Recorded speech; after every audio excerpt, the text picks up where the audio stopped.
யாரா அது யாரா அது என்ன கேட்டவன் அப்படின்னு உடனே நான் கேட்குறேன், நீ யாரா?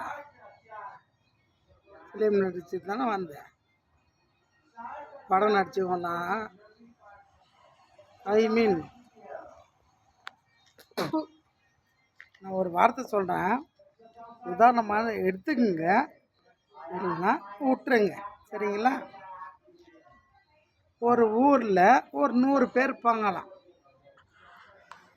அந்த 100 பேர்த்துக்கு பொழுதுபோக்கா ஒரு 2 பேரை ஆட வைப்பாங்களாம், பாட வைப்பாங்களாம், சரிங்களா?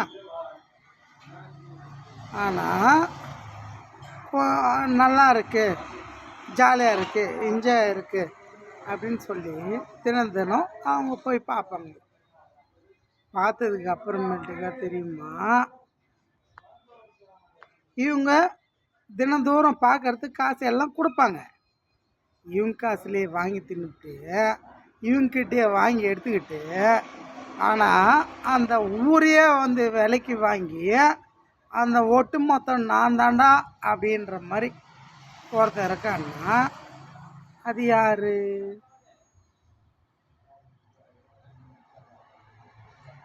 நான் சொல்கிற கதை எனக்கு தெரிஞ்ச கதை. அந்த மாதிரி தமிழ்நாட்டில் நிறைய நடக்குது. படம் நடிச்சவங்களாம் அரசியல் வேறையா. ஏன்னா மூஞ்சி தெரிஞ்சுக்கணுமா, எம்ஜிஆர் மூஞ்சி தெரிஞ்சுக்கணுமா. எம்ஜிஆர் செத்துவிட்டான், என்ன செஞ்சு வச்சான்,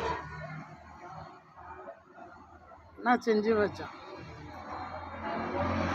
எம்ஜிஆர்னு ஒரு 1000 ஊருக்கு எம்ஜிஆர் பேரை வச்சுட்டு போயிட்டான்.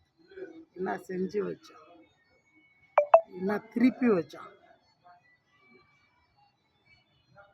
எதனா பிடுங்க முடிஞ்சுதான், எதனா மாற்ற முடிஞ்சுதான்?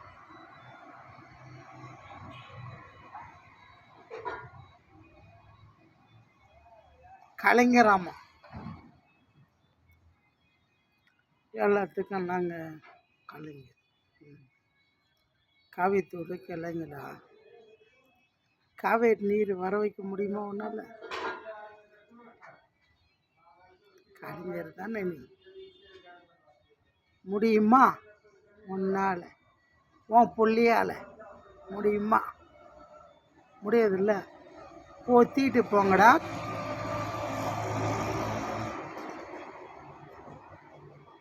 இப்போ நான்